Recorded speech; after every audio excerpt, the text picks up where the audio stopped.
Welcome back to Just Chattin', and this is the series of videos we do on Thursday and Sunday evenings just for our own entertainment. There are a few things I want to talk about this evening, but I want to start off with a viewer request I got that we have a little bit of Audie time at the beginning of our videos. So, I cannot accommodate you with Audie time today. He heard the children next door playing. They're very little. And much as he is enthralled by the whole video process, it just can't compete with little kids playing in the backyard. So he is out of here. However, I did figure I would at least give you all the story of how I got Audie in the first place. Actually, it's how he got me. And for those of you who are not cat people, fast forward past the intro and you don't have to worry about it. Okay, let me start off with Audie's name. He is not named for Audie Murphy. Audie Murphy was a great World War II hero. Audie the cat is a trash can sitter. I mean, no comparison. Audie was named after a friend's granddaughter. Her name is Audrey. And when Audrey was a little baby, she couldn't bear to be put down. You put the child down, she'd scream until you picked her up again. And when Audie first adopted me, that's the way he was. He was a stray. He had been owned at some point, and then his relationship with his original owners dissolved. I'm not going to say, well, they put him out. I don't know. Knowing Audie, he could have simply decided they weren't right for him and left. But I was feeding stray cats in my yard at the time, also ferals. And now, I will say this, and this is the argument I gave to my crazy neighbors who complained. The fact is that a well-fed, healthy cat will eliminate all of the vermin in your neighborhood. A well-fed cat is a better hunter than a starving cat. A starving, sickly cat is a danger to everyone around them. So, the argument didn't work on my neighbor. I'm not sure what I can say about people who don't like animals, but that's their issue. They don't like animals, and they did not like having the stray cats fed here. But I did it nevertheless, and I would gather up the strays and ferals, trap them, and have them neutered, which is what I did to Audie, only when it came time to release him, he wouldn't go. He just walked in the house and said, "This is where I live." Walked right past my dog. By the way, they eventually came to be best friends. And he was here ever since. So he adopted me. The thing that was more important to Audie than a regular meal was human companionship. He is a people cat. That's what he wanted. He absolutely needed to be held and loved and cuddled. That's what he needed. So, yes, he was named after a screaming baby named Audrey, but I tell people he was named after Audie Murphy. I'm hoping it will set the bar a little higher for him, and maybe he won't spend all his time sitting on trash cans. Okay, Audie's story for the day. Let's move into the topic of this video, and we will when we come back.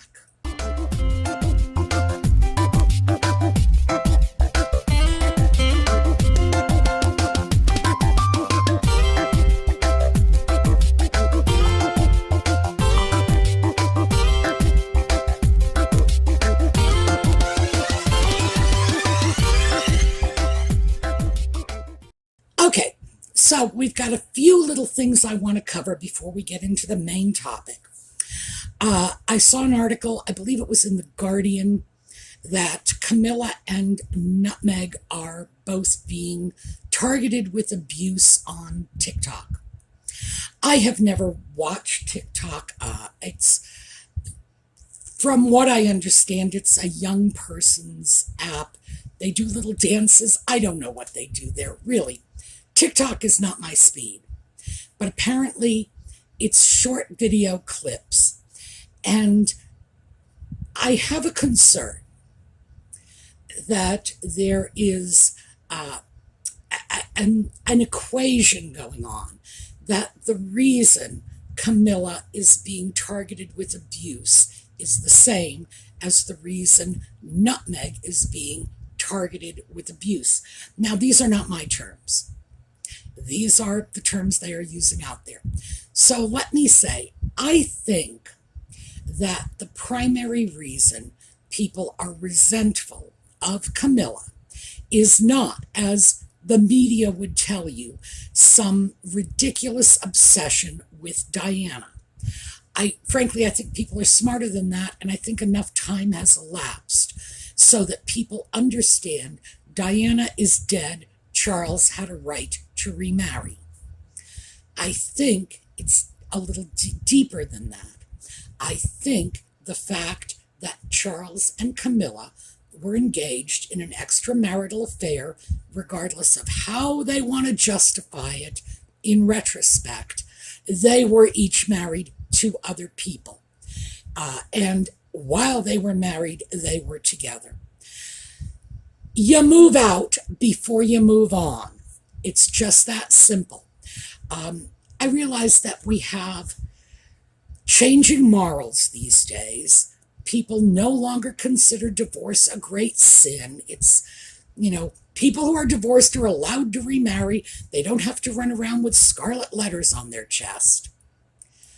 But I do think there is a certain sense among at least some portion of the people who are not crazy about Camilla that a good thing is coming from a bad thing. It's the fruit of the poisonous tree, that their relationship started off, way back when, in the beginning, as a relationship that was not condoned by the monarchy, and that was Charles's consideration, and obviously it was something he should have listened to, especially given his position today, that when the monarchy said no, they should have walked away.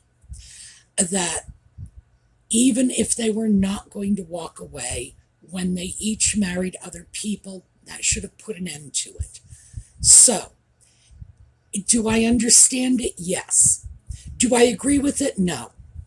The thing is, it was a long time ago, and I don't think anyone should have to pay for their mistakes forever. I think whatever pound of flesh people feel they needed to extract from Charles and Camilla for what happened to their marriages, and I'm not going to say they destroyed their marriages, but certainly the affair didn't help. Let's put it that way. Whatever pound of flesh needed to be extracted has been extracted. Time to move on. Diana is gone. Would she have made a great queen? Well, in some ways, absolutely. She would have been the consort that Grace Kelly was, in some ways. In other ways, Diana had a lot of issues. But in terms of media, in terms of how well she shows, yeah, sure. She's gone. Does Charles have to crawl into the grave with her? No. So I think for most of us, it's time to move on. Let's let it go. The situation with the abuse targeted at Nutmeg, and of course, as I say, not my terms, have nothing to do with her past. Yes, sometimes that is just hauled out and bandied about, but I think that's more an afterthought. It's her present. It's her actions. No one is saying she was divorced. She shouldn't get to be in the royal family because she was divorced. No. People are upset with Nutmeg because, well, good Lord, you would have an easier time yanking the teeth out of her mouth than yanking the truth out of her mouth. And she doesn't care who is harmed by her lies, her falsehoods, her misleading statements. That is what people are upset about Nutmeg for. And targeted abuse, no. I think most people would say, I know I would. In other words, if you want to say that I am abusing her, my defense would be no. I am simply attempting to call out her lies and hold her accountable for her actions. My goal is not that she be removed from the royal family or whatever, exiled to Siberia. My goal would be that she would stop behaving badly. That's all. Simple goal, tiny goal. The same sort of goal you have with a screaming toddler. Just stop engaging in these selfish temper tantrums and behave like a civilized human being. That's all. So that very nicely segues into the top. By the way, I did not plan that segue. It just sort of came there. Our topic at hand, which is public displays of affection. And why are people so contemptuous of Nutmeg and the Ginger Sock Puppet and the constant PDAs? So I think really what we have to start off with is public displays of affection make people uncomfortable. That is a fact. And when you engage in too many public displays of affection, when you do it too consistently, when the affection is a little too over the top, you end up alienating people. Are all public displays of affection taboo? Absolutely not. And this is why when Edward and Sophie leave a church holding hands, people do not find this offensive. It all depends upon the situation. Is it appropriate in this set of circumstances? Now, obviously, yes. Edward and Sophie right now are grieving. Apparently, they were photographed leaving the church following some service for the Queen, and they were holding hands. Is that normal? Of course. Is that anything people are going to complain about? Absolutely not. Why? Because this is a couple in a state of emotional upset. Grief. There's no two ways around it.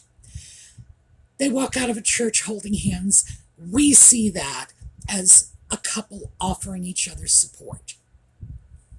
So why is it different when Nutmeg and the Ginger Sock Puppet do it? Well, for one thing, it's become so consistent that people are actually referring to this as their brand, because they are doing it at times in circumstances when it's not considered appropriate. For example, when they are in a royal procession. No. Some processions, yes. Let's just take a look at this. This is Jimmy and Rosalind Carter. And I believe this is the first time in recent history that a president and the first lady walked down Pennsylvania Avenue at the time of the inauguration, from the inauguration to the White House. They held hands. People thought that was cute. They really did. It wasn't criticized. Why? Because it was celebratory. And they were out walking among the people, again, breaking previous protocol, which was that they were driven. But Jimmy Carter had gotten into the White House as a man of the people. His campaign had been very personal, very shake the hands of the people. Is it what they expected of him? Of course. It was not incongruous.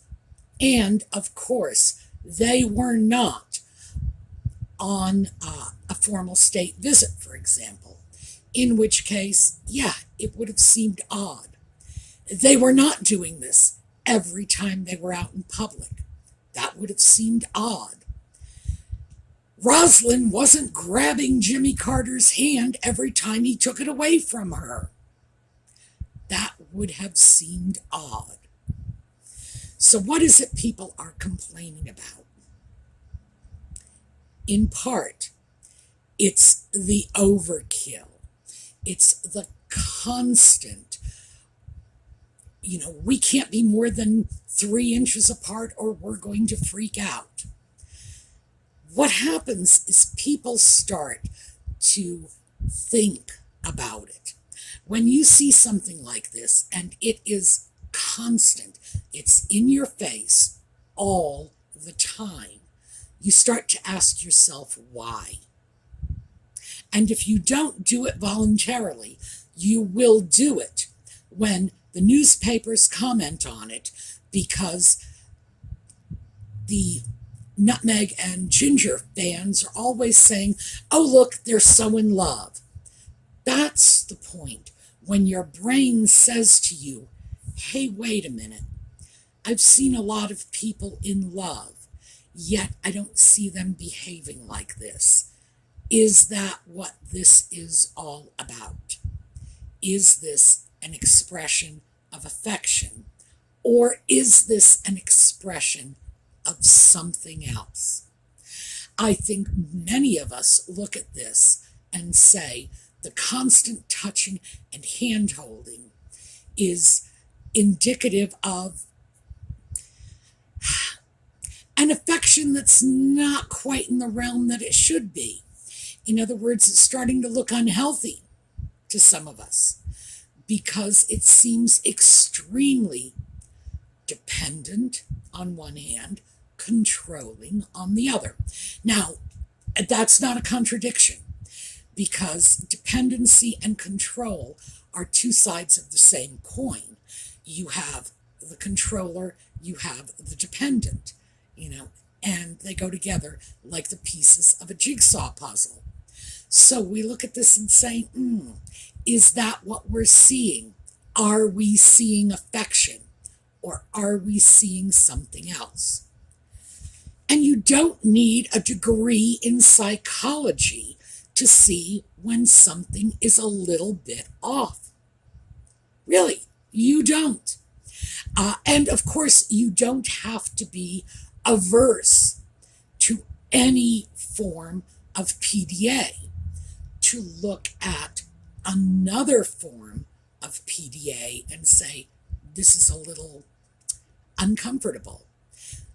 Example, people get married, and today, although it wasn't true years ago, because when Elizabeth and Philip were married, they did not do that whole public on the balcony kiss.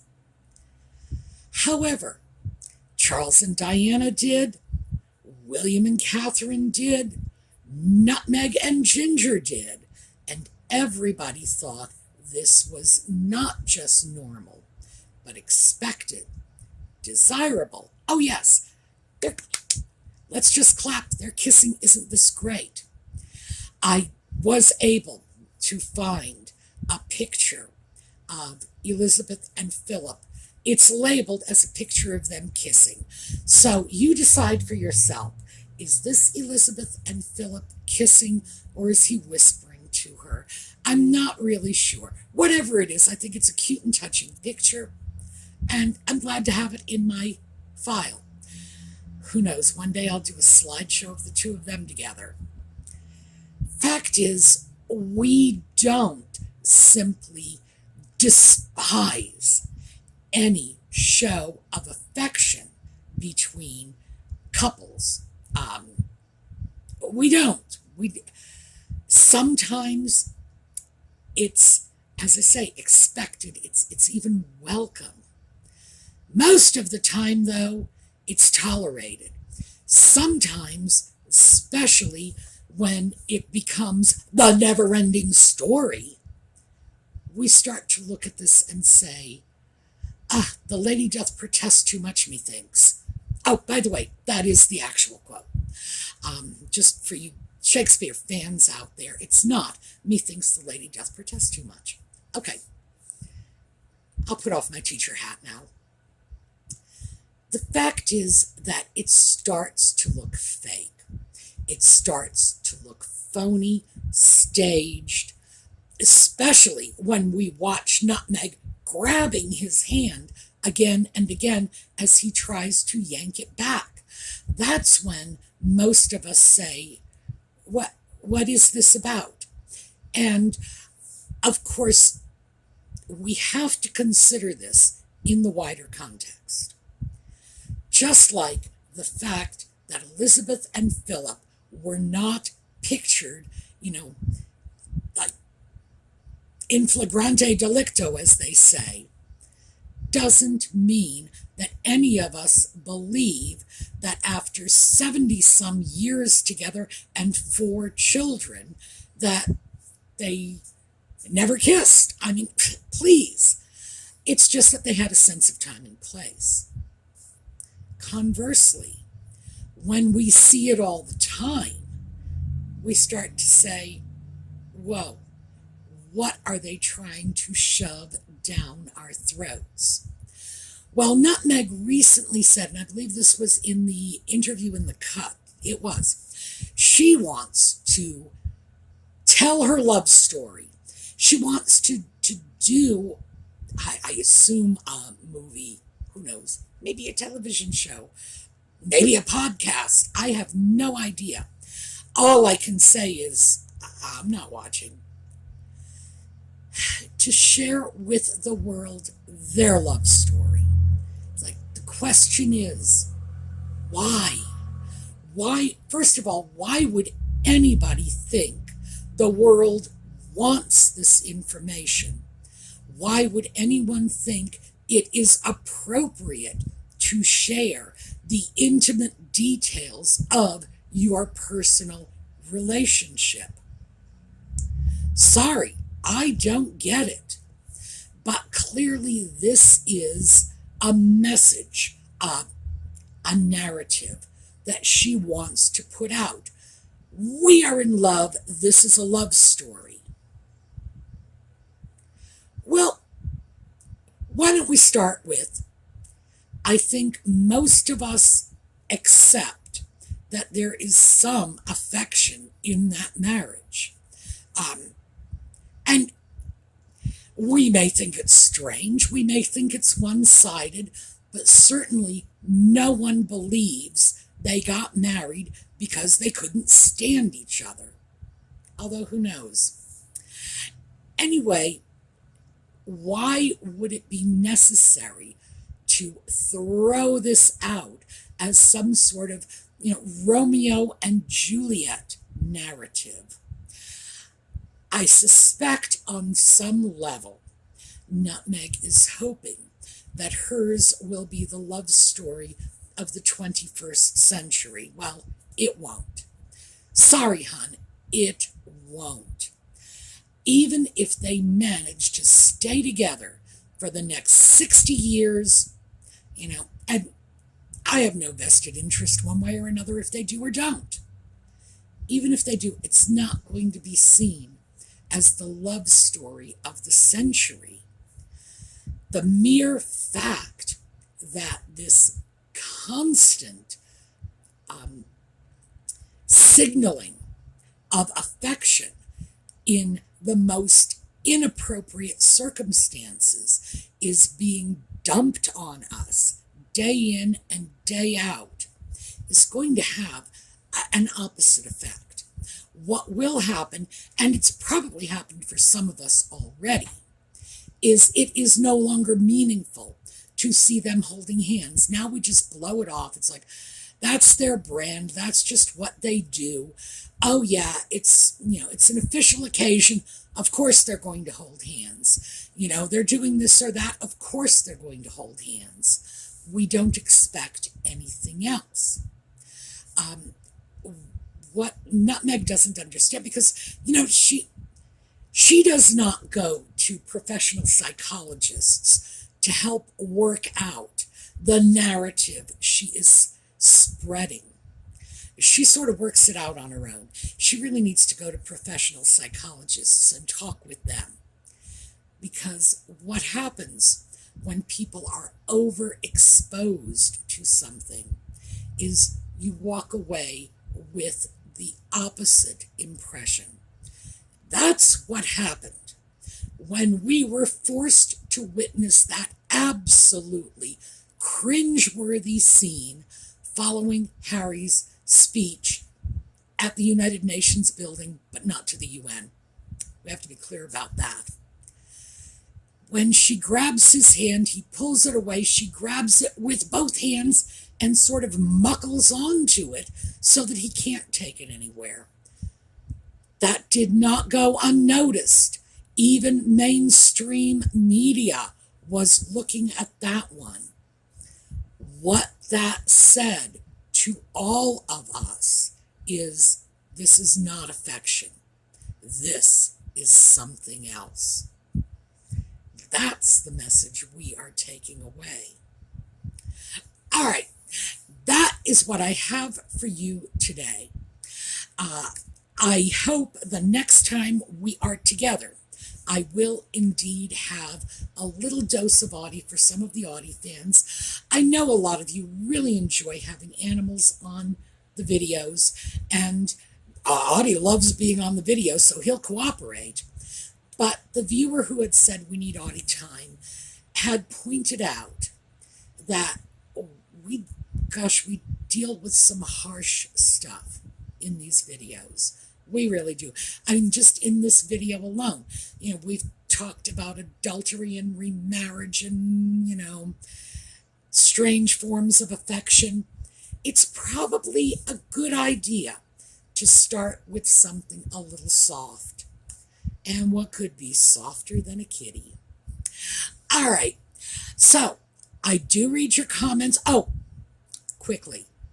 I do read your comments. I have not been very good about responding lately. With any luck at all, my new glasses will be in before the next video. And if that happens, I'll be back on my game.